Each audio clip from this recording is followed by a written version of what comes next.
Eu mencionei para aqueles de vocês que conheci na sessão da Associação Geral que tentaria abordar algo diferente do que discuti no ano passado no Jesus para a Ásia.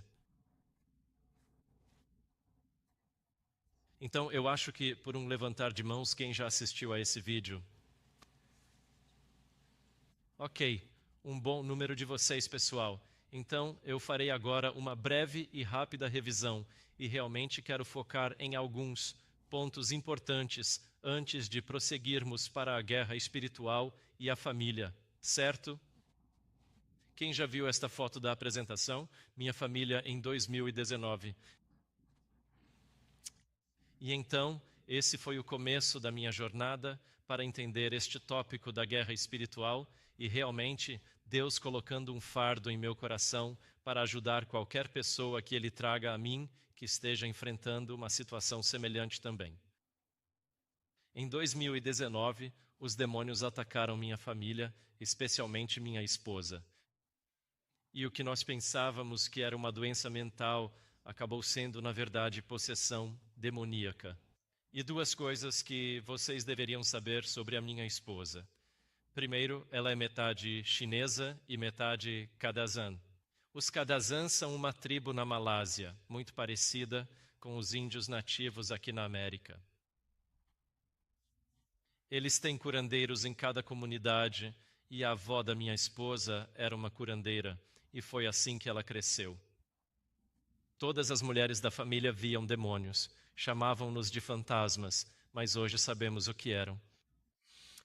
E então, em 2017, o próximo passo que realmente escancarou as portas para os demônios atacarem nossa família foi quando a mãe dela veio cuidar da minha esposa depois que ela deu à luz ao meu filho. E quando foi embora, ela lhe deu uma conta de rosário e disse à minha esposa: foram benzidas no Vaticano. Quero que você fique com isto. E a minha esposa aceitou. Claro que ela não queria ofender a mãe. Ela apenas o jogou na gaveta e isso marcou o início da guerra espiritual em nossa casa. E ela deteriorou-se lentamente em 2 anos, até 2019. E ela me disse que sentia que estava lidando com depressão. Deus enviou pessoas, uma após a outra, para me ajudar a entender o que estava acontecendo e as coisas que eu precisava entender e consolidar para que vocês podem ver o vídeo no Jesus pela Ásia. E assim, uma por uma, Deus enviou pessoas para aconselhar minha esposa e nos dar um entendimento maior.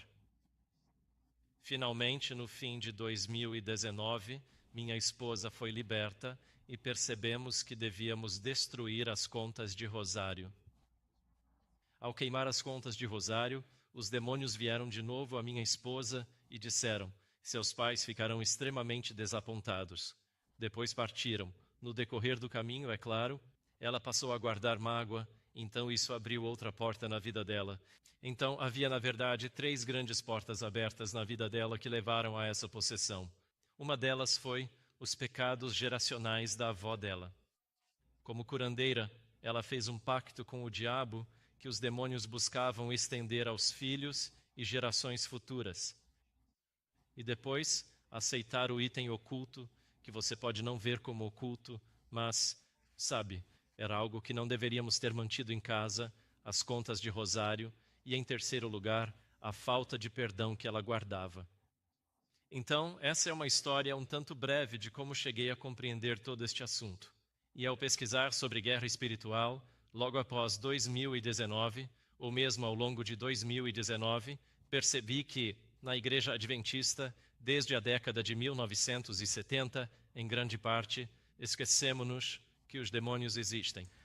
Muito poucas pessoas na Igreja Adventista hoje, ou até recentemente, têm falado sobre o tema da possessão demoníaca ou da guerra espiritual. E a última pessoa, sabe, realmente muito conhecida foi o Roger Morneau. Mas desde então, todos os outros e algumas pessoas escreveram livros, e eu descobri isso, mas poucos falam sobre este assunto. E mesmo ao começar a partilhar, e as pessoas estão. Sabe, há muito mais interesse nisto. Existem palestrantes renomados na Igreja Adventista que se encontram divididos quanto a isso, e alguns não aceitam e ainda se posicionam, de certo modo, contra o que estou partilhando com vocês. Então, ao preparar as apresentações, eu sabia que elas deviam ser fundamentadas no espírito de profecia e queria ter certeza de que Ellen White, a profetisa do Senhor, me revelava isso. E conforme eu investigava este assunto, fiquei surpreso que Ellen White fala bastante sobre demônios. Não tenho tempo para me aprofundar na apresentação que compartilhei, então, por favor, eu os encorajo a irem às apresentações do Jesus for Asia que estão lá e vocês verão muitas citações de Ellen White. E se você ler O Desejo das Nações, verá que em quase todas as histórias, Ellen White, ou melhor, o Espírito Santo, levanta a cortina para vermos o que está acontecendo nos bastidores, certo? Então, por exemplo, sobre João Batista, Ellen White diz: enquanto estava na prisão, sussurros de demônios torturavam sua alma, sussurros demoníacos torturavam sua alma. Haveria também ocasiões em que ela falava sobre como, enquanto o sinédrio se reunia e se mostrava indeciso sobre o rumo a seguir, por serem homens não convertidos, muitos deles Satanás interveio e assumiu o controle, pressionando com a sua influência os pensamentos que ele desejava que tivessem, e eles os aceitaram, certo? Também fala sobre como Judas, depois que saiu, depois de ser repreendido por Jesus na festa de Simão, assim que ele saiu, um demônio entrou em Judas e assumiu o controle. Então, do momento após a festa de Simão até o Getsêmani, Judas já está possuído. E o demônio da ganância, o demônio do egoísmo, está em pleno controle, como afirma Ellen White.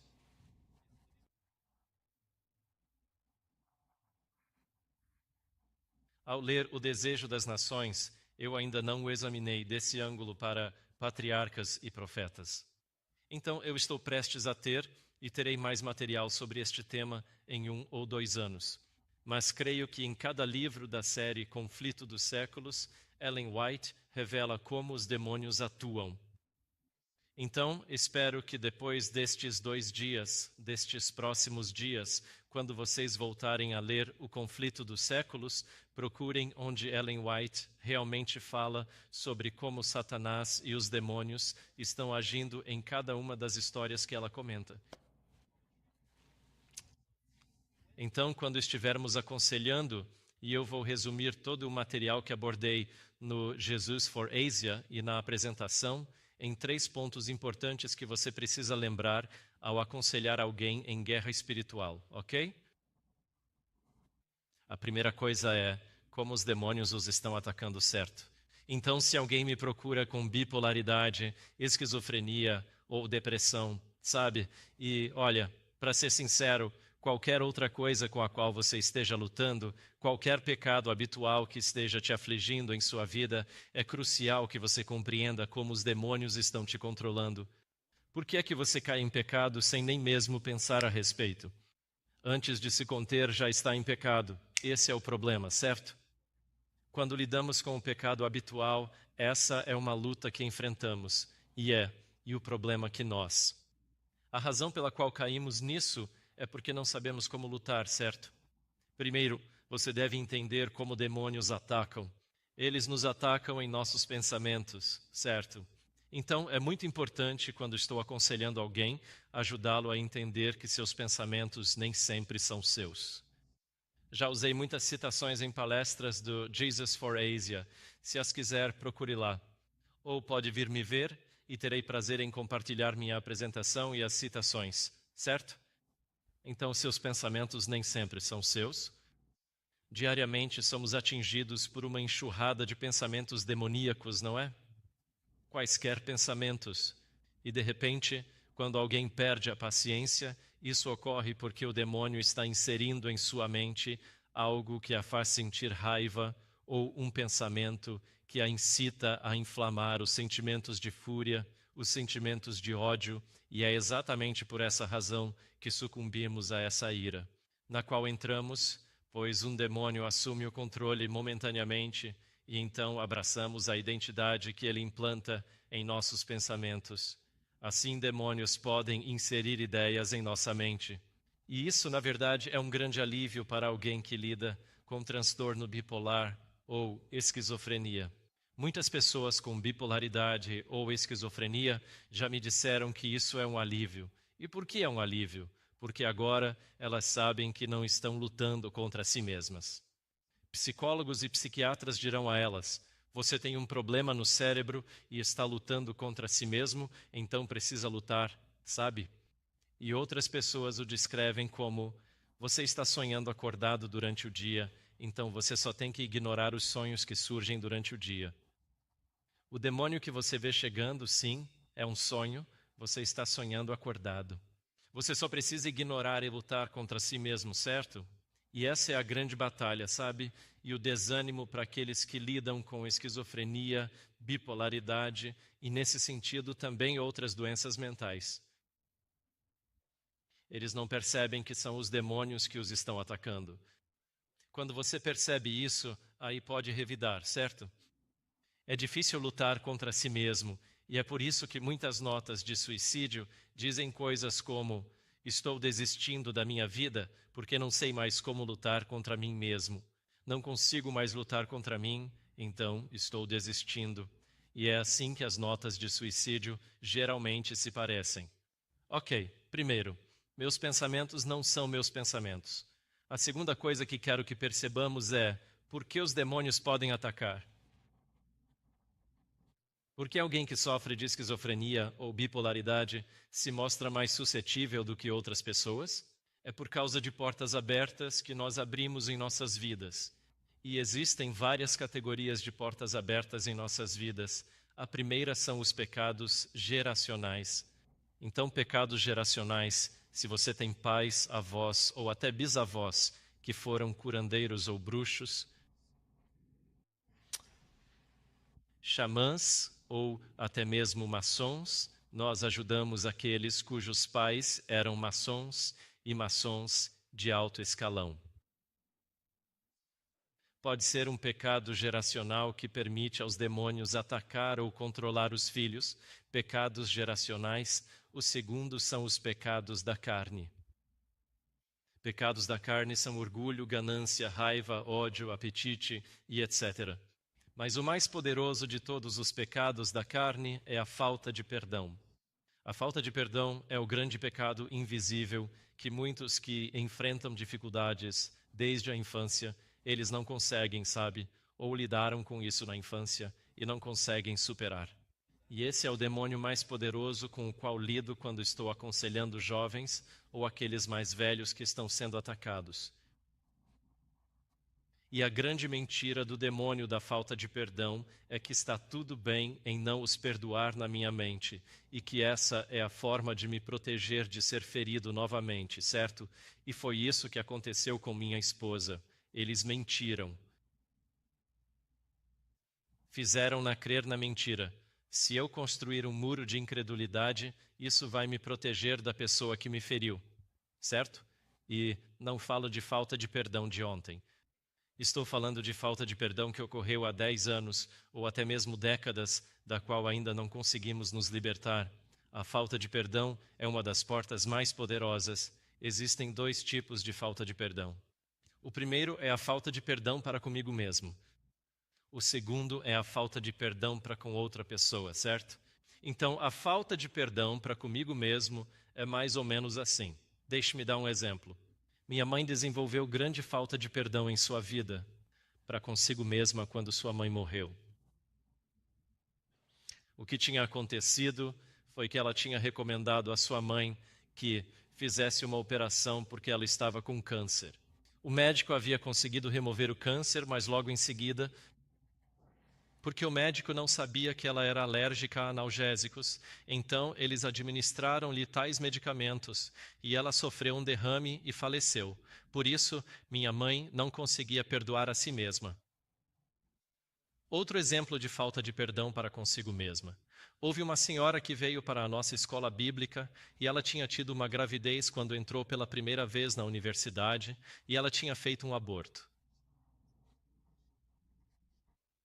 Ela não tinha contado a mais ninguém. exceto ao rapaz que sabia, e ela fez aquele aborto, e pelos 7 anos seguintes sentiu uma dor esmagadora no coração. Toda vez que pensava nisso, ou se lembrava ao ver crianças, ela sentia essa dor esmagadora e chorava por semanas, e isso simplesmente paralisou sua vida. Quando ela veio até mim, fizemos um aconselhamento e eu disse a ela, e na mente dela era o que os demônios haviam implantado, mentindo para ela que a dor esmagadora era uma consequência do seu pecado e que pelo resto de sua vida ela teria de lidar com essa dor esmagadora por causa de seu pecado. E durante o aconselhamento disse a ela que o Deus que conheço não a torturaria. Deus é amor. Ele quer nos curar, Ele quer nos libertar e jamais a colocaria em tal situação por 7 longos anos. Tivemos que fazer aconselhamento por 3 semanas e depois de cerca de 3 semanas, finalmente, o conceito de que Deus a amava e a havia perdoado e que isso era demoníaco, ela começou a acreditar. Quando a dor esmagadora vinha, ela a repreendia no nome de Jesus. A dor esmagadora continuava vindo e, finalmente, enquanto ela continuava repreendendo aquela dor esmagadora, o demônio foi embora e ela ficou completamente livre dessa dor. Então, esse é um exemplo de falta de perdão consigo mesma. A falta de perdão em relação a outra pessoa, qualquer um que cresceu sofrendo abuso, qualquer um que foi abusado sexualmente, fisicamente, emocionalmente, você pode se apegar a isso e culpar essa pessoa com ódio. Havia outra obreira bíblica nossa que aconselhei em 2020 ou 2021. A mãe dela faleceu subitamente e ela não conseguiu estar presente. E com o falecimento de sua mãe, isso serviu de gatilho para que a falta de perdão em sua vida eclodisse.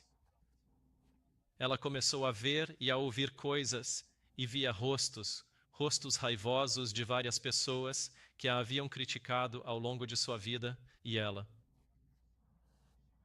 estava enfrentando e lutando contra todo esse assédio demoníaco.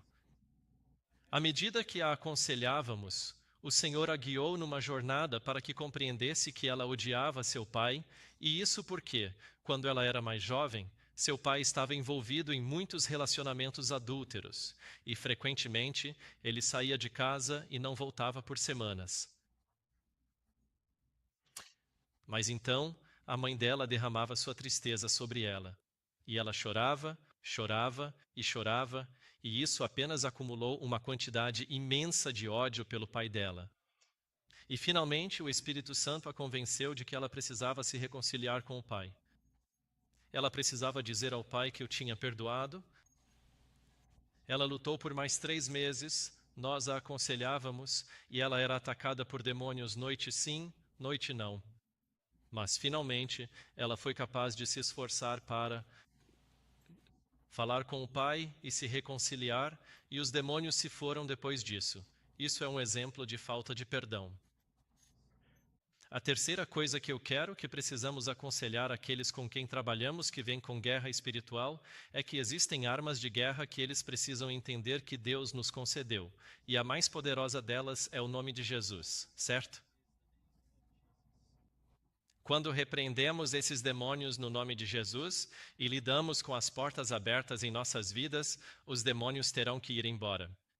Então, precisamos aprender a repreender os demônios no nome de Jesus, vestir a armadura de Deus todos os dias, estudar a palavra de Deus profundamente, memorizar a Escritura e então usar a palavra de Deus como a espada do Espírito, certo? A armadura é algo que vestimos diariamente. É a nossa proteção e falaremos mais tarde sobre isso em relação à família e aos filhos. E também precisamos memorizar a Escritura para ser usada como uma espada quando estamos sendo atacados. Então, quando demônios nos atacam, tanto em nossas mentes por tentação, não precisa ser apenas uma possessão demoníaca, mas quando demônios começam a nos atacar através de tentações, pensamentos negativos ou possessão, podemos sacar a espada da verdade e repreender. Os demônios declarando a Escritura, a minha favorita é Zacarias 3:2. Diz: O Senhor te repreenda, ó Satanás, e então os mandamos sair no nome de Jesus. É assim que usamos a espada do Espírito. O sangue de Jesus é com o que Deus, é com o que Jesus nos cobre quando confessamos nossos pecados. Então, se confessamos pecados, o sangue de Jesus nos cobre e nos limpa. Oração, já sabemos. Devemos compartilhar nosso testemunho pessoal com frequência, porque ao fazê-lo, tornamos Deus real em nossa vida e na vida de outros. O louvor, Ellen White afirma que quando louvamos a Deus, afasta a murmuração e a queixa. E assim, ao aprendermos a registrar os louvores em nossas devoções, Deus nos lembrará de sua bondade. E ao nos recordar de sua bondade, podemos então lembrar aos demônios que nos incutem pensamentos negativos, que Deus tem sido bom para nós, e resistimos e recusamos seus pensamentos. Cantando? Em todos os lugares que visito agora, eu aconselho às congregações: cantem a palavra de Deus. Não vamos mais discutir sobre o que é negro, o que é cinza, o que é branco, o que possui bateria, quais batidas são permitidas. Por favor, deixem tudo isso completamente de lado. E a propósito, estarei fazendo uma entrevista com a Little Light Studios sobre este tema, então fiquem atentos a isso nos próximos meses. Mas sabe, percebemos que em nossa guerra contra o diabo, as únicas canções que importam são as músicas de escritura. Você pode cantar hinos, sim, e isso ajuda até certo ponto, mas a arma mais poderosa que temos contra o diabo é a palavra de Deus, não é? Então, qualquer coisa que você possa fazer, incluindo cantar, que coloque a palavra de Deus em sua mente, faça-o, certo? Eu não quero ficar discutindo se, a música cristã contemporânea é boa. Bem, temos um seminário musical sobre isso, mas o que aconselho de melhor são as músicas de escritura. Então, cantem músicas de escritura o máximo que puderem, porque isso é guardar a palavra de Deus em nossos corações. Então, muitas vezes, quando auxilio alguém que enfrenta possessão demoníaca e ainda não a compreende totalmente, sendo atacado ou possuído, a primeira coisa que lhes peço é que baixem versos cantados e comecem a ouvir músicas da Escritura, pois isso enfraquecerá o domínio do demônio sobre suas vidas. Então, se você está lidando com alguém que talvez tome remédios, certo? Com medicação psiquiátrica, com remédios para a saúde mental. Então, mesmo antes de pararem com essa medicação, você deseja que eles estejam ouvindo as músicas da Escritura. Você deseja que eles simplesmente. Eles podem não entender ou saber cantar, mas ao ouvir a palavra de Deus, isso começará a enfraquecer o controle dos demônios em suas vidas. Para aqueles que estão longe, tentando ajudar alguém em algum lugar do mundo, um familiar que ainda não sabe o que fazer, a primeira e melhor coisa que você pode fazer por eles é conseguir que ouçam músicas da Escritura. E essa é a principal razão pela qual criamos o Music Verse. Então, estes são do livro. Desejo mostrar-lhes alguns exemplos de como os demônios nos assaltam em nossa mente e lhes darei 3 cenários distintos para, de certa forma, preparar o terreno para o que abordaremos em relação à família, certo? O primeiro é sobre 2 amigas que moram juntas. E em certa manhã, a primeira amiga desperta e põe-se a cantar um hino. Ela está de bom humor e, de repente, o demônio lhe insere na mente: aposto que Cindy não lavou a louça ontem. E surge outro pensamento: ela é preguiçosa, nunca faz sua parte, só me explora. Ela é sempre assim. Quando demônios nos influenciam, não vão falar como se estivessem fora de nós, mas como se fôssemos nós, certo? Dirão coisas como: sou inútil, não valho nada, não tenho esperança, devo me matar, certo? Não dirão: você deveria, você é inútil. Você não tem esperança, e é por isso que é tão confuso para nós, mesmo para os que lutam contra tentações, raiva ou a falta de perdão. É muito confuso para nós distinguir o que são nossos pensamentos, ou melhor, quais deveriam ser nossos pensamentos, e o que são pensamentos demoníacos, certo? E assim, ao reconhecer isso, você já deu um passo gigantesco em direção à vitória, ou seja, para conseguir enfrentá-los, não é? Então, nesta parte do desenho, ela acolhe esses pensamentos, fica cheia de raiva e sai pela porta com uma resposta zangada à sua amiga que a cumprimenta. O demônio então se volta para a amiga dela e coloca em sua mente: Emma se acha melhor que eu, sempre é má e rude comigo. O que eu fiz, certo? E as duas começam o dia de uma forma terrível. Agora, o melhor caminho é o da direita, quando a amiga entende que os pensamentos negativos não deveriam estar ali, pois Deus não os pôs em sua mente. Então ela repreende Satanás no nome de Jesus e ordena que esses pensamentos parem, certo? Ou você pode ordenar que o demônio se retire, e à medida que esses pensamentos desaparecem, a amiga dela acorda e elas estão de bom humor para iniciar o dia. E quanto à família? Como os demônios atacam o marido e a mulher? Eles. Ellen White diz: em toda família existe um demônio da discórdia. A partir do momento em que você se casa, um demônio da discórdia é designado para a família para separar marido e mulher e nos fazer pensar que não fomos feitos para ficar juntos, certo? Então, todos os pensamentos que são colocados em nossas mentes sobre nosso cônjuge não ser a pessoa certa, que não fomos feitos um para o outro, que sabe há algo de errado conosco ou eles não nos amam, e suas ações são interpretadas como falta de amor, são todos pensamentos demoníacos. E eles vêm do demônio da discórdia.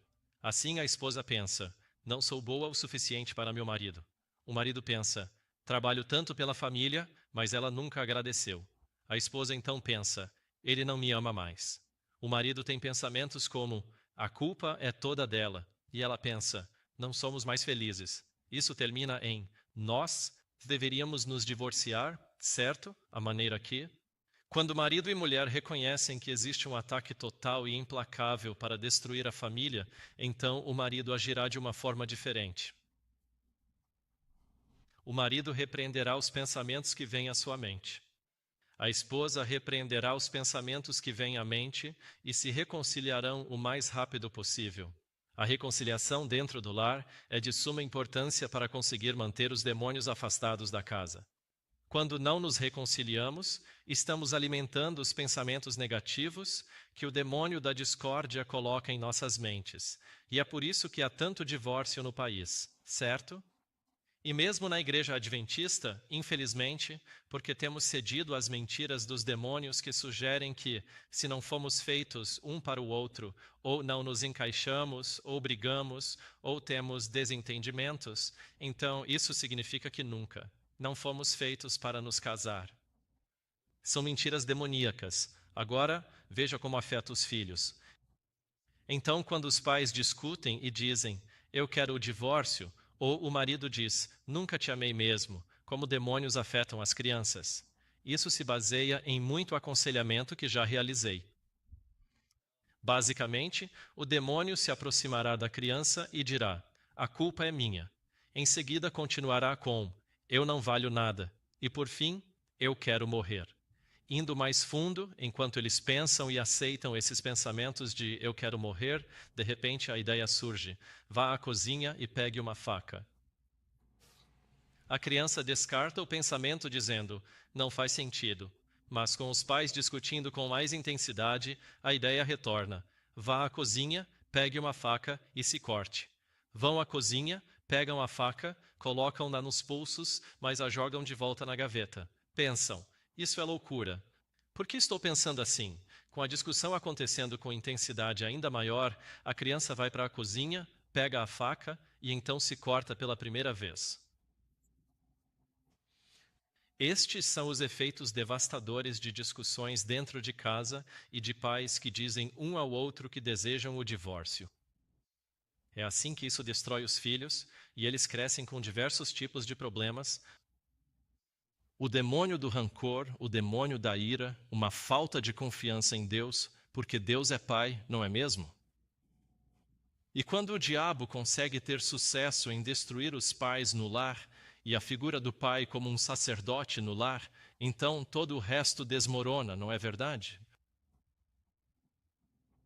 E assim, para as esposas, é preciso que vocês compreendam que Embora você possa sentir que seu marido é um idiota, se continuar dizendo a ele que ele é um idiota, se continuar dizendo a seus filhos que ele é um idiota, se continuar destruindo a reputação de seu marido, você está apenas alimentando o plano de Satanás, certo? Você está apenas ajudando o diabo a destruir o pai. E quando você destrói a figura paterna no lar, você aniquila a imagem que os filhos têm do Pai Celestial, não é mesmo? E é exatamente por essa razão que o diabo tem atacado o lar, mas com foco especial nos pais, não é verdade?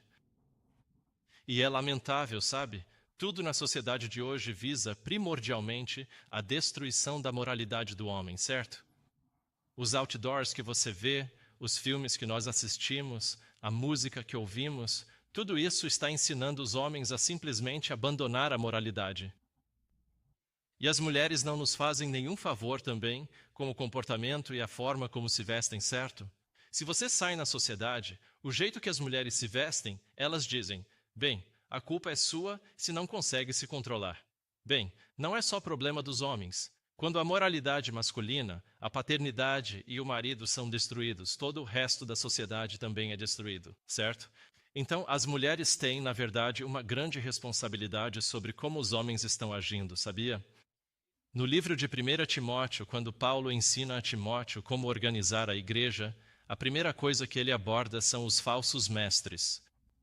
Logo depois, ele trata do comportamento das mulheres. Era muito importante. O comportamento feminino precede a nomeação de um presbítero, de um diácono ou de qualquer estrutura eclesiástica. Por quê?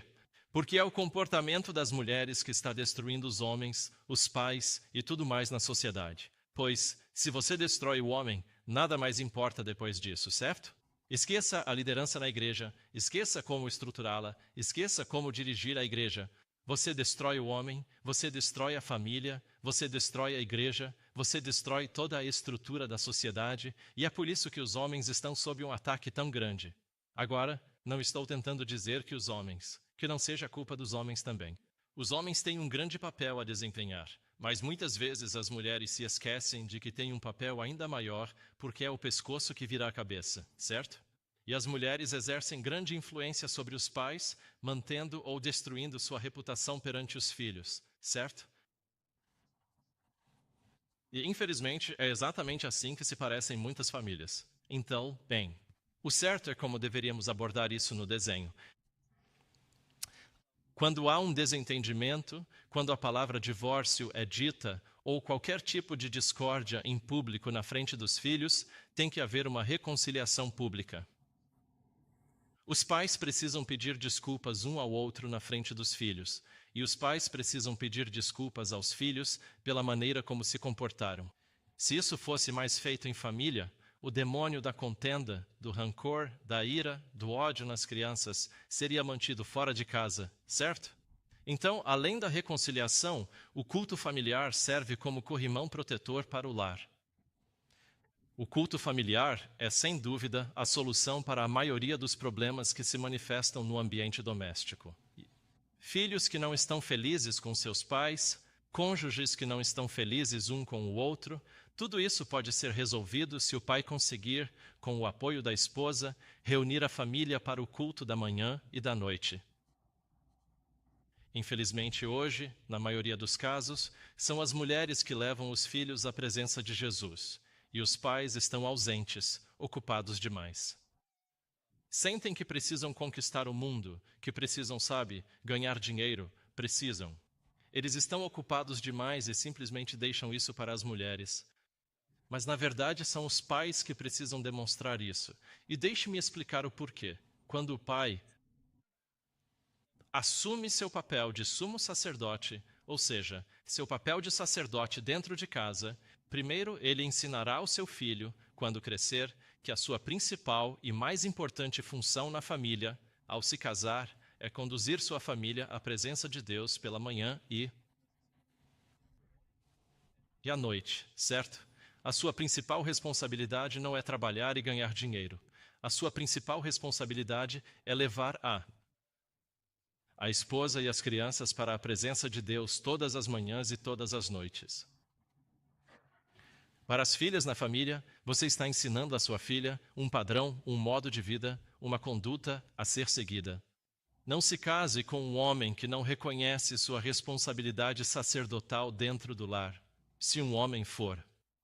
Se um jovem ou um rapaz não considera o culto familiar como algo importante e não lhe dá a devida prioridade, uma mulher não deveria se casar com tal homem, pois estará se expondo a um enorme ataque do demônio da contenda e terá muitos anos de dificuldades. E você se coloca no limite e corre o risco do divórcio, certo? Se o homem não souber e não der o devido valor a conduzir sua família ao altar diariamente, sim, a presença de Jesus. Vocês estarão desprotegidos, sem corrimãos de proteção. E eu vou lhes mostrar muitas citações depois disto, nos próximos dias, de como não ter um culto familiar destrói o lar. Ok, aqui está um diagrama muito importante. Isto também está no livro. Quero que entendam que pensamentos negativos vêm de demônios ou de Satanás. Por que eles podem vir? Por causa das portas abertas que nós abrimos em nossas vidas. Nós permitimos, de forma voluntária, que demônios entrassem em nossa vida particular, e isso pode ocorrer através de filmes e músicas, por exemplo, certo? Essa é a maior e mais eficaz estratégia que o diabo tem contra o povo de Deus, não é mesmo? A gente pensa, bem, é só um filme. Não, não é só um filme. É uma porta aberta voluntariamente que você está abrindo para o diabo, que então entrará e assumirá o controle, certo? Então podemos dizer, bem, adoro ir à igreja e tenho certeza de que o número de vezes que vou à igreja irá neutralizar os filmes ruins que assisto. Não, é o contrário. São os filmes ruins que destruirão e neutralizarão o que quer que você aprenda aqui na igreja ou o que estiver estudando em casa em suas devoções diárias. Se você assiste o tipo errado de filme, isso neutralizará totalmente o poder de Deus em sua vida. É por isso que você pode vir à igreja o quanto quiser, pode fazer suas devoções o quanto quiser e não ter poder nenhum em sua vida, porque estamos neutralizando o poder de Deus em nós com os filmes que assistimos, com a música que ouvimos, entende? E eu não estou falando somente de música satânica ou da música secular. Estou falando também da música cristã contemporânea, inclusive. Eu posso falar mais sobre isso se quiser vir conversar comigo pessoalmente. Porém, ao abrir portas a pensamentos negativos e dar controle aos demônios, estes se tornam imaginação. Imaginação repetida resultará em um único ato, assim como o garoto de quem eu estava falando, que ouve seus pais discutirem o tempo todo e ele coloca uma faca no. O pensamento de colocar uma faca em seu braço vem à sua mente. A primeira vez que ele se corta, o ato isolado, se ele o repetir de novo e de novo e de novo, isso se tornará uma compulsão e um vício.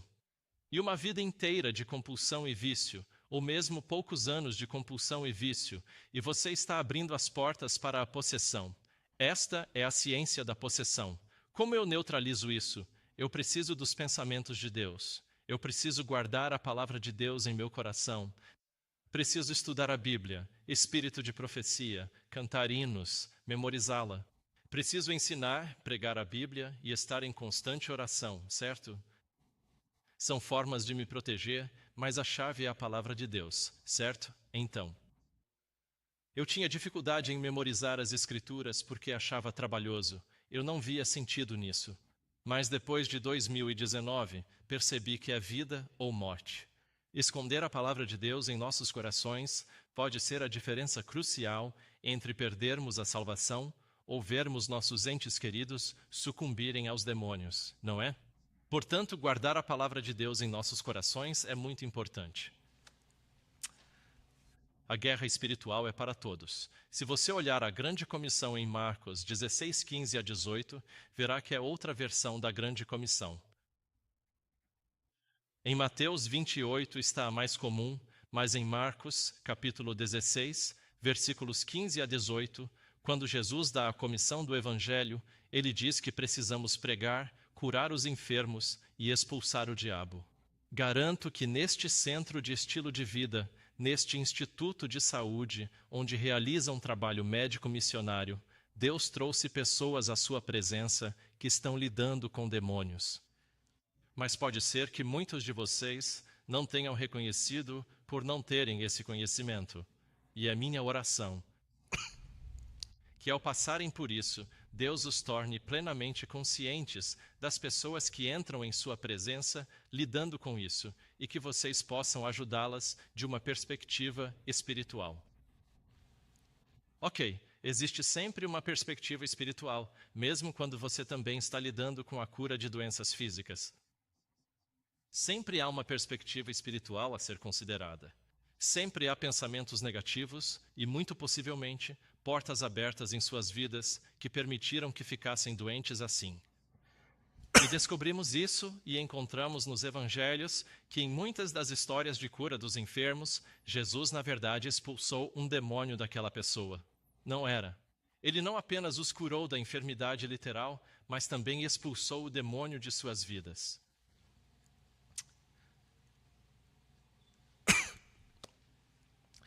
Vou passar por algumas citações de Ellen White e depois faremos uma pausa para possivelmente abrir para perguntas. Todas as noites ficarei feliz em abrir para perguntas conforme avançamos no tema. Então, essa foi uma recapitulação um tanto longa. Mas avançando agora, vou me concentrar bastante na família. Eu vejo muitas famílias jovens aqui e talvez famílias mais velhas ou avós com famílias jovens. Então, anseio que isto realmente ressoe em seus corações e me dedicarei a progredir devagar por estes slides, abordando a batalha espiritual e a família. De que forma o diabo tem atacado a nossa família e quais são algumas das coisas que podemos fazer para resistir a isso? Certo, então, quão cedo o diabo nos ataca? No lar adventista diz: eterna vigilância deve ser mantida com respeito a nossos filhos. Com seus multiformes processos, Satanás começa a atuar no temperamento e na vontade, tão logo nascem. Sua segurança depende da sabedoria e vigilante cuidado dos pais. Eles precisam apegar-se ao amor e temor de Deus, a fim de ocupar previamente o jardim do coração, semeando a boa semente de um espírito reto, de hábitos corretos e do amor e temor de Deus. Então, quão cedo Satanás nos ataca? Mal nascemos. E, portanto, os pais precisam ser vigilantes, especialmente nos primeiros 5 a 10 anos da vida de uma criança.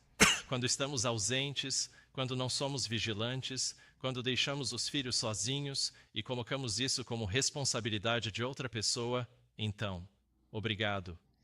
Então Satanás assumirá a instrução das crianças. Aqui diz em Orientação da Criança, página 5, parágrafo 1. Se a criança não é instruída corretamente ali, Satanás a educará por meio de fatores de sua escolha. As raízes da guerra espiritual começam na infância. Diz aqui: a estrita disciplina pode, às vezes, causar descontentamento, e as crianças desejarão fazer sua própria vontade. Contudo, onde elas aprenderam a lição da obediência aos pais, estão mais preparadas para se submeterem aos requisitos de Deus. Portanto, o ensino recebido na infância influencia a experiência religiosa e molda o caráter do homem. Se não ensinarmos nossos filhos a obedecer desde pequenos, quando crescerem, não serão obedientes. Pais, deixais geralmente de começar vossa obra suficientemente cedo. Permitis que Satanás ocupe o solo do coração, introduzindo a primeira semente. E diz aqui em Orientação da Criança: não é bastante dizerdes, fazei isto ou aquilo, e então vos tornardes completamente descuidados e esquecidos do que exigistes, não se incomodando os filhos de fazer o que lhes ordenastes. Preparai o caminho para vosso filho obedecer alegremente às vossas ordens, ensinai as gavinhas a se apegarem a Jesus. Ensinai-lhes a pedir ao Senhor que os ajude nas pequenas coisas da vida, a estarem bem despertos para verem os pequenos deveres que precisam ser executados, a serem prestativos no lar. Se não os educardes, haverá um que o fará, pois Satanás está esperando sua oportunidade para semear no coração a semente do joio. Então, na primeira infância, quando não estamos atentos aos nossos filhos, ou mesmo quando os colocamos na escola, certo? Quando escolhemos colocá-los na aprendizagem institucionalizada, em vez de assumirmos a responsabilidade, Satanás, alegremente, através de professores não santificados, de crianças de lares desfeitos, mesmo que você os mande para uma escola adventista, se você não estiver lá, não saberá. Com quem convivem. E assim, mesmo em nossa escola do Éden, as mães são sempre incentivadas a estarem presentes, mesmo quando os professores estão ensinando. Assim, elas podem observar a interação das crianças e o método de ensino dos professores, garantindo um ciclo de feedback constante para eles sobre quais são os problemas. Então, por exemplo, no ano passado, percebi que minha filha estava meio que caindo no hábito de fazer a devocional apenas pelo simples fato de fazer. Então, conversei com os professores e falei com a professora líder. Precisamos focar mais na devoção matinal, certo? Ou nas nossas devoções matinais e noturnas. Então, os professores se ajustaram e, em seu culto, passaram a insistir com as crianças e eles. Em algumas sessões durante a semana, eles reuniram todas as crianças para fazerem as devoções juntas, orar e pedir a Deus que realmente falasse aos seus corações também. E assim, isso veio como resultado do envolvimento dos pais na escolaridade das crianças, certo?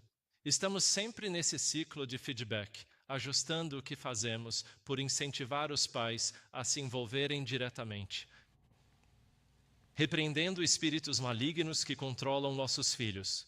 Frequentemente tenho visto o pequeno jogar-se e gritar se sua vontade foi contrariada de qualquer maneira. Esse é o tempo de repreender o mau espírito. O inimigo procurará dominar a mente de nossos filhos, permitir-lhe-emos nós moldá-los segundo a sua vontade. Esses pequenos não podem discernir que espírito os está influenciando, e é dever dos pais exercer juízo e prudência por eles. Seus hábitos devem ser cuidadosamente vigiados, as más tendências devem ser restringidas e a mente estimulada em favor do direito. A criança deve ser encorajada em todo o esforço de dominar a si mesma. Essa citação tornou-se importante, pois a compartilhei com os obreiros bíblicos, e um dia, 2 de nossos obreiros bíblicos faziam um estudo bíblico com uma família. Um cuidava das crianças e o outro conduzia o estudo com os pais. Ela notou que a filha mais velha, de uns 5 anos, batia no recém-nascido. Havia muita animosidade da mais velha para com a mais nova. Ela afastava a criança, mas esta voltava a bater na outra. Ela lembrou-se da citação, repreendeu o demônio que controlava a menina de 5 anos e disse: em nome de Jesus Cristo, eu te repreendo, demônio que controla esta criança. Saia em nome de Jesus. Imediatamente a criança olhou para a obreira bíblica e lhe disse: obrigada, e parou de bater em sua irmã. Isso é real. Muitas vezes, após a libertação e ao chegar em casa, meu filho chorava incontrolavelmente. Aprendi a identificar esse choro. E houve momentos em que, ao aprender isso, em vez de discipliná-lo, eu o pegava, orava por ele e repreendia o demônio que tentava assumir o controle, ou que o influenciava ou o assediava. E ele geralmente parava de chorar imediatamente. Então, isso é real. E, especialmente para vocês que têm filhos pequenos, sem maturidade para entender, muitas vezes os disciplinamos mal por chorarem descontroladamente ou por vergonha. Mas, na verdade, eles estão sendo assediados por demônios. Você poderia tê-los abraçado e repreendido. Os demônios que estavam, no controle. Para terminar, eu só quero encerrar com uma história. Esta história que lhes contarei é sobre uma de nossas principais obreiras bíblicas. Ela nos procurou com um enorme sentimento de baixa autoestima e, E isso veio como resultado das discussões que seus pais tinham em casa, e ela estava sempre se odiando, cheia de autoaversão por si mesma. E conforme ela passou pela escola bíblica e entendeu o que era a guerra espiritual, essa moça começou a repreender aquele demônio de autoaversão e o demônio de baixa autoestima.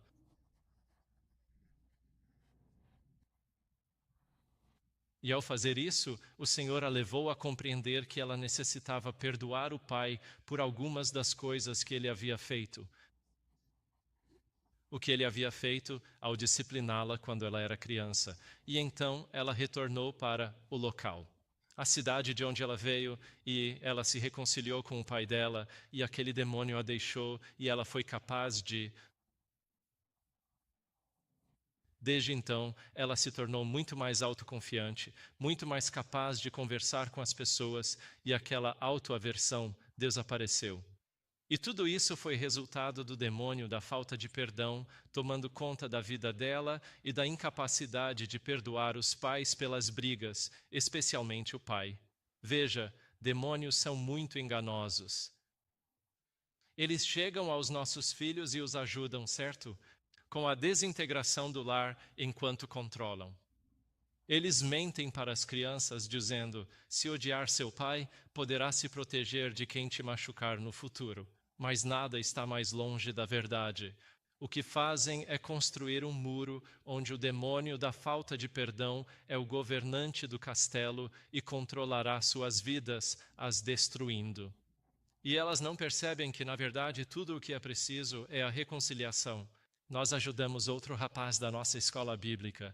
O pai dele era muçulmano e a mãe adventista, e ele tinha crescido em um lar desfeito e odiava o pai, e ele não suportava o pai. Eles já haviam se separado. Mas o demônio da falta de perdão era tão forte na vida dele que toda vez que a mesquita tocava a oração. Na Malásia, a oração toca em voz alta 5 vezes ao dia. Toda vez que ele ouvia, um medo enorme tomava conta do seu coração e ele ficava paralisado. Tinha que se esconder debaixo das cobertas ou achar um armário para se enfiar e se esconder lá. Aquilo o paralisava. Durante nosso aconselhamento, eu o ajudei a entender que, embora seu pai o tenha maltratado fisicamente, isso aconteceu porque o próprio pai dele também o havia agredido fisicamente. Veja, há uma regra na Bíblia que é um princípio para a vida, e ela vem de 2 Coríntios 3,18. Ao contemplarmos, somos transformados. Tudo o que contemplamos enquanto crescemos, isso nos muda. E mesmo que o odiemos, acabamos por segui-lo. É por isso que meninas que sofrem abuso sexual na infância, quando crescem, embora odeiem o que lhes foi feito, elas crescem e gravitam para o mesmo tipo de homem e chegam até a entrar na prostituição, mesmo odiando isso. Então precisei ajudar esse jovem a entender que o pai dele, embora o tivesse machucado, agiu assim porque ele mesmo fora machucado. Havia uma longa história de pecados geracionais. Ele poderia romper com isso perdoando o pai ou manter a raiva e a falta de perdão e acabaria. Repetir isso ao se casar, certo? Então ele desabou, chorou. Ele ligou para a mãe e disse que estava pronto para se reconciliar com o pai. E disse à mãe: Mãe, estou pronto a perdoar meu pai por me bater quando era mais novo. A mãe respondeu: Do que você está falando? Seu pai quase nunca te batia, certo? Assim, aquilo com que ele havia crescido, aferrando-se ao rancor e ao ódio, havia nublado sua mente com um turbilhão de mentiras. Todos nós, ao permitirmos. Quando abrimos as portas para os demônios, acabamos permitindo que eles criem um monte de mentiras em nossa mente, até mesmo entre casais, não é? Se não nos perdoarmos, ou se houver tensão ou conflito em casa e o mantivermos, os demônios perpetuarão uma realidade falsa em nossa mente. Mas, enfim, este filho, este rapaz decidiu que ia se reconciliar com o pai. Ele o chamou, voltou para sua cidade natal, reconciliou-se com ele e então aquele medo. O demônio do medo. Ele repreendeu esse demônio do medo e desde então ele se foi. e ele está livre do demônio do medo e também do demônio do rancor. Terminaremos aqui, agora, esta noite. Ficarei feliz em responder a qualquer pergunta que alguém tenha. Talvez pudéssemos passar o microfone. Alguma pergunta? Sim, aqui na frente.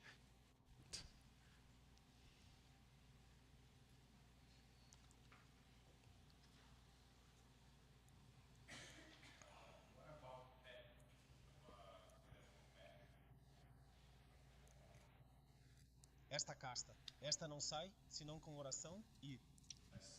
Sim. Você precisa entender o contexto dessa história. Se ler O Desejado das Nações e o comentário, a razão pela qual os discípulos não puderam expulsar demônios e a razão pela qual eles precisavam jejuar não era pelo menino, era por eles mesmos. Antes dessa história, Jesus levou 3 discípulos ao Monte da Transfiguração e deixou 9 deles embaixo.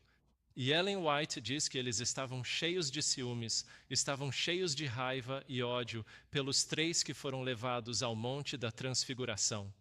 Então, quando o pai leva o filho e pede, por favor, ajude meu filho, e eles tentam expulsá-lo, certo? Porque eles tentaram, já haviam feito isso antes, certo?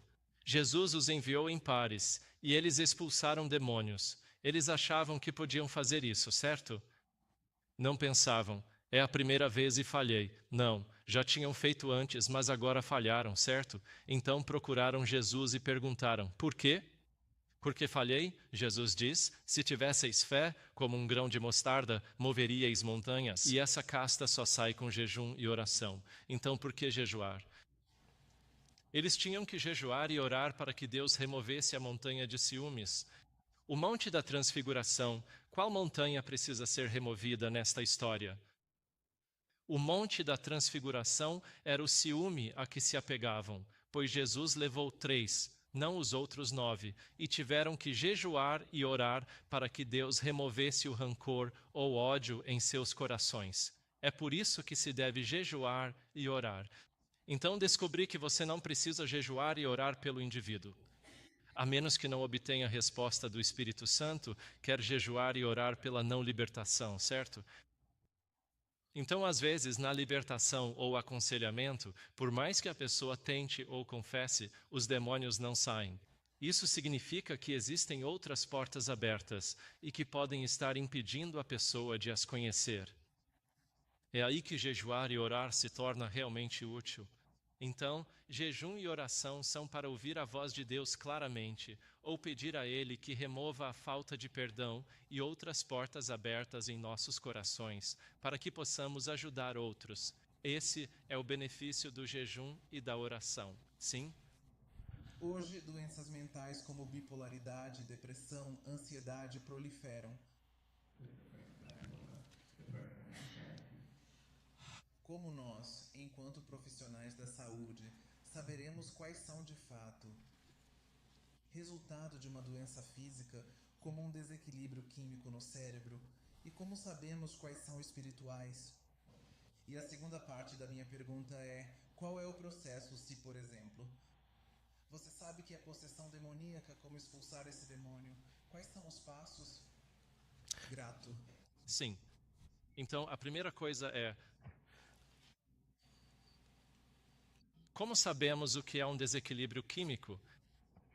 É bem simples. Se alguém chega com um buraco na cabeça por ter sido baleado ou com uma lança cravada na cabeça e alguém a retirou, então há um desequilíbrio químico.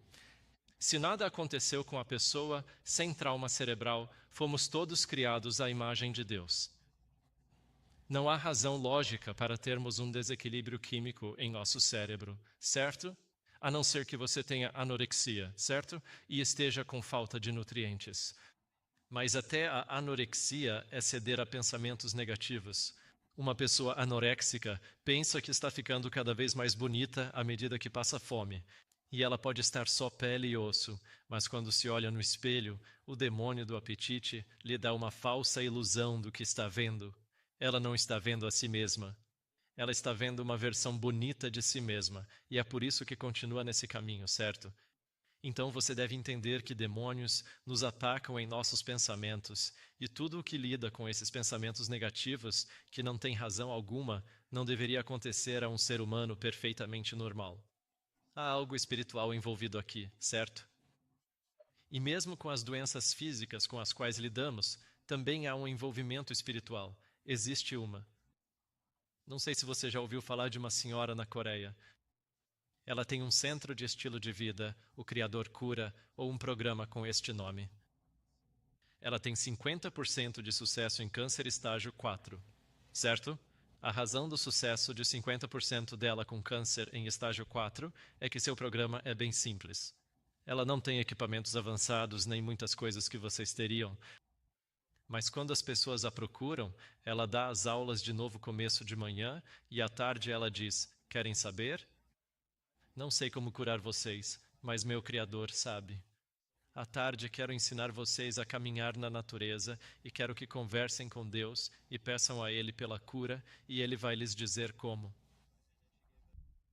E muitos desses pacientes percebem que Deus está lhes dizendo que há uma enorme falta de perdão em seus corações e que eles precisam se reconciliar. E à medida que se reconciliam, o câncer está em remissão, certo?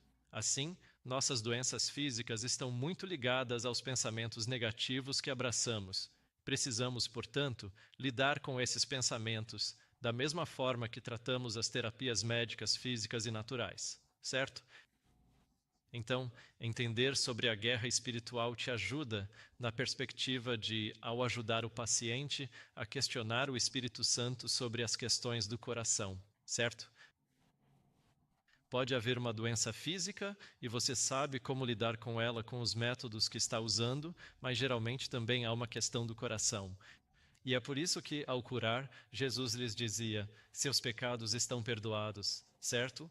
Porque ele não estava apenas lidando com a cura física, ele queria que soubessem que em Jesus Cristo poderiam ter vitória espiritual e cura espiritual, certo? Então, não sei se isso responde completamente à sua pergunta. Sim. A segunda, qual era a segunda mesmo? O processo para a libertação. Sim, o processo para a libertação. Então, é exatamente aquele processo que eu mencionei agora há pouco. O primeiro passo é ajudá-los a entender seus pensamentos. Você se apega a muitos pensamentos demoníacos, certo? E como os combato? Com pensamentos de Deus. Então, ouça cânticos bíblicos e leia as Escrituras, mesmo sem entender. Para aqueles que estão tomando medicamentos para a saúde mental, eles não conseguem. O lobo frontal deles está bloqueado, então eles não entendem o que estão lendo na palavra de Deus, certo? É principalmente por isso que esses medicamentos existem, então, enquanto está bloqueando. Mas ao lerem, mesmo sem entender, isso enfraquece o domínio dos demônios. Então, o próximo passo. Analisemos as portas abertas em sua vida, peçamos ao Espírito Santo que nos guie sobre quais poderiam ser elas. Então, na primeira rodada, eles te dirão, e pode haver outras rodadas de aconselhamento. Na primeira fase, eles dirão as coisas mais óbvias, e ao investigar a infância, você as notará. Às vezes, aqueles que estão no ocultismo, ou seja, seus pais eram bruxos, eles mesmos eram bruxos, ou, sabe, eles gostavam de filmes de terror, ou tábuas Ouija, ou todo tipo de coisa de ocultismo, ou cresceram em uma cultura como a dos índios nativos americanos e cresceram nessa cultura de ocultismo que eles chamam de tradição, certo? Eu apenas estava em Seattle, mas antes de ir para Seattle, estive em uma reserva indígena, e na primeira noite em que iria pregar lá, entrei em uma igreja e lá havia um grande armário de vidro. E dentro do armário de vidro, eles tinham apanhadores de sonhos, tinham crânios de bodes com chifres, tinham cordões que tinham ganhado de presente. Eles literalmente trouxeram itens ocultos para o hall de entrada da igreja deles, entende? E, infelizmente, foram aconselhados pelos, suponho eu, centros de excelência, especialistas da GC em como alcançar os indígenas nativos americanos, de que esta seria uma forma de abrir as portas para eles atingirem sua sociedade, mas nem um único indígena americano. Nenhum nativo havia sido batizado, pois era amaldiçoado, certo? Levaram itens amaldiçoados para a igreja. Então tive que aconselhá-los sobre isso, e eles estão orando para decidir se desfazem de cada item ou quais itens deveriam manter. Você deve orar com eles, aconselhá-los e, após confessarem, repreender aquele demônio e ordenar que saia, certo? Então, se alguém confessa falta de perdão, eu orarei por essa pessoa e orarei. Eu agradecerei a Deus pela confissão e pelo sangue de Jesus. Então, direi ao demônio da falta de perdão: não há mais direito legal para você estar aqui. Em nome de Jesus, saia, certo? E às vezes há uma reação violenta quando o demônio está saindo. Às vezes há vômito. Às vezes eles podem soltar um pequeno grito ou um grande. Ou você já viu, certo você? Como vocês leram nos evangelhos, certo? Existe. Pode haver uma contorção por um momento, como aconteceu com um jovem possuído por um demônio. Há muitas evidências disso, ou às vezes nada, e você simplesmente sabe que o demônio partiu. Depois disso, precisamos aconselhá-los sobre como se alimentarem espiritualmente para que possam construir e fortalecer a sua armadura, ensiná-los a fazer suas devoções, a memorizar escrituras e tudo mais. Isso os prepara. O que mais livra dos demônios é ir pelas portas abertas em sua vida. E por vezes, os demônios ocultam o que foi feito a essas pessoas, e um grande volume de orações e aconselhamento ao longo de muitos meses são necessários antes que isso possa se concretizar. Amanhã, talvez, lhes contarei a história de uma garota que veio até nós e que tinha demônios desde os 5 anos. Ela estava envolvida com bruxaria. Ela era. Os pais dela a levaram a um curandeiro, mas levamos 3 anos para ajudá-la a se libertar. 4 anos, incluindo o tempo nas Filipinas. Depois, ela veio para a escola bíblica e a ajudamos por mais 3 anos, até que estivesse livre. Compartilharei as portas abertas com vocês. Mas a chave é continuar persistindo e guiando. Mas para ela, por ter sido também sexualmente abusada, sua imagem de Deus estava tão danificada que ela não conseguia confiar nele. Ela não confiava em homens, certo? E estes são os efeitos devastadores na família, mesmo com discussões simples. Contudo, se a situação piora, envolvendo marido e mulher agredindo-se mutuamente, ou o marido agredindo a esposa, ou ainda mais grave, o marido ou outros homens abusando sexualmente da filha.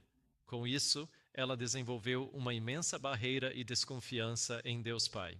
E por essa razão, foram necessários muitos anos para que conseguíssemos que ela aprendesse a acolher e a aceitar o amor de Jesus em sua vida. Ela não conseguia aceitar que Jesus a amaria, entende? E essa foi uma jornada difícil para ela passar pela libertação. Sim, então, o segredo é descobrir a porta aberta. Então, aqueles 3 pontos que eu coloquei ali são o resumo de como você deve proceder na libertação. Agora, há momentos em que os demônios se manifestam e assumem o controle no meio do seu aconselhamento, ou talvez enquanto estão confessando seus pecados e quando estão prestes a confessar, o demônio assume o controle e eles caem no chão ou, ficam incontroláveis. E nesse momento você pega na espada da verdade e começa a golpear o demônio, um por um. Esta é a minha imaginação visual aqui. Quando a pessoa está no chão, caída e paralisada, o que você precisa fazer é pegar as Escrituras, que são a espada do Espírito, e golpeá-la com várias passagens. E nós temos uma longa lista de escrituras, e as que os demônios mais odeiam são as que falam sobre Jesus, certo? Tudo sobre Jesus, seu nome, poder, o que ele faz e como o salvou, certo? Ao ler as escrituras, a dor se torna insuportável para os demônios e eles cedem. A pessoa pode se levantar e prosseguir com a confissão. Basicamente é assim que a libertação é feita. Podemos detalhar mais, se quiser. Sim, tudo bem. Mais alguma pergunta? Sim, lá no fundo.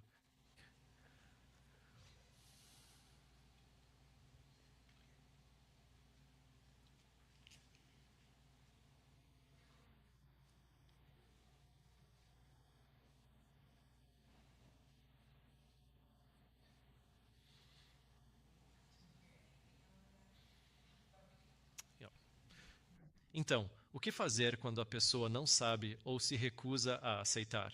O que você precisa fazer é apenas orar. Você tem que orar e interceder em nome deles, e você tem que pedir a Deus para amarrar os demônios que estão impedindo Deus de poder agir. Porque se o Espírito Santo puder tocar o coração dela, não importa o quanto ela resista, não importa o quanto ela não entenda, haverá um milagre, e ela vai mudar 180 graus. Deixe-me dar um exemplo disso na Bíblia, quando Jacó. Este também é um exemplo da importância do perdão. Quando Jacó está, você sabe, onde ele esteve com Labão por 20 anos, e sua família está estabelecida, ele tem filhos lá. Ele não. Ele já tem filhos? Sim, ele tem filhos lá, certo? Depois de 20 anos, Deus diz a Jacó, volte para Canaã. Certo? Jacó com certeza se perguntou, por que eu tenho que voltar para Canaã? A resposta é, ele precisava se reconciliar com seu irmão. Para desbloquear as questões do seu coração e para que o amor de Deus e a palavra de Deus fluíssem livremente em sua vida, ele precisava se reconciliar com seu irmão. Então, ele volta. E enquanto ele está voltando e chega na fronteira de Canaã, mensageiros vêm dizer que Esaú está vindo com 400 homens para matar Jacó. Jacó começa a interceder por seu irmão, começa a suplicar a Deus para que ele fizesse algo a respeito, e quando Esaú o alcança, seu coração tinha mudado 180 graus. O Espírito Santo tocou seu coração, e eles se abraçam e se reconciliam, e Jacó consegue aquilo que ele vinha esperando pelos últimos 20 anos, que é o perdão do seu irmão.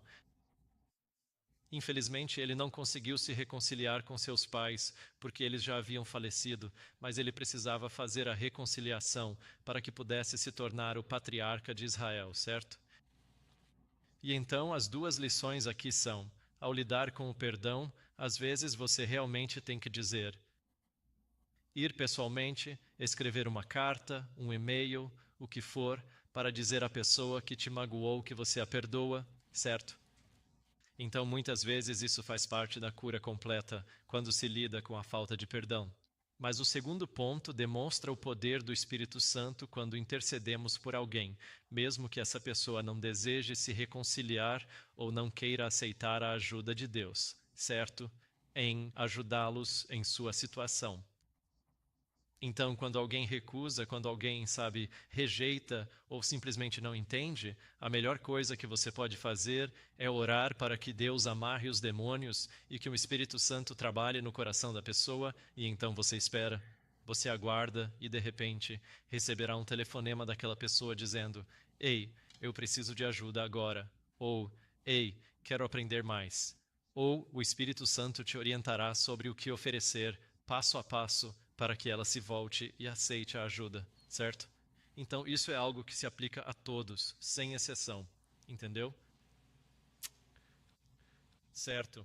Vamos para mais uma pergunta e terminaremos às 8h45. Sim. Microfone? Ah, ok, sim.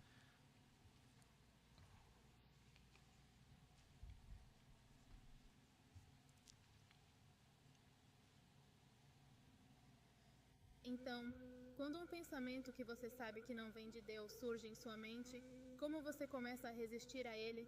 Ou seja, por onde você inicia? Como esse processo de resistência começa? Sim.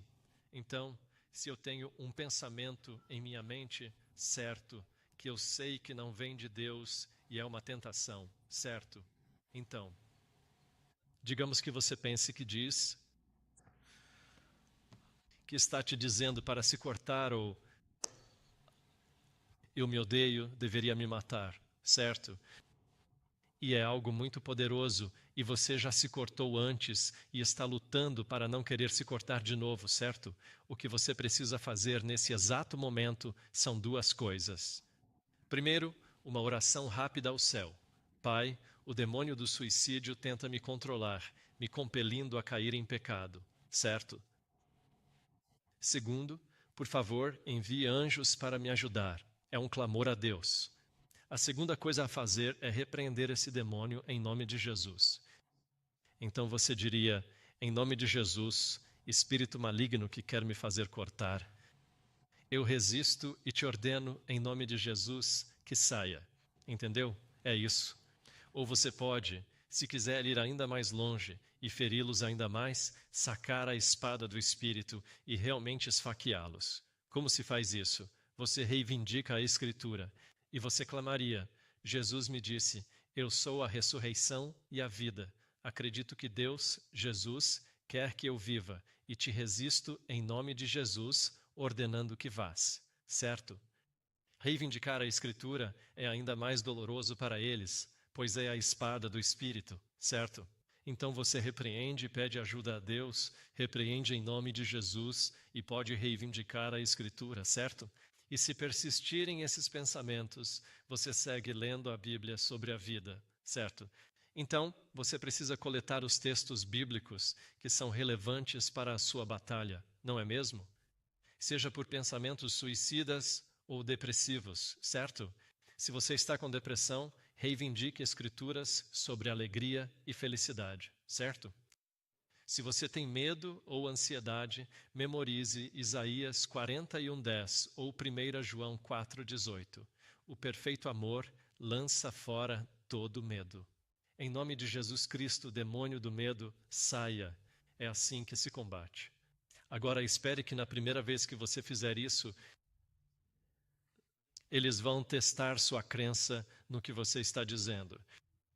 Então eles irão embora porque precisam, mas em 1 minuto eles voltarão. Então pode ser que você precise repreendê-los algumas vezes antes que se vão. E a razão pela qual Deus permite isso é para construirmos nossa fé, certo?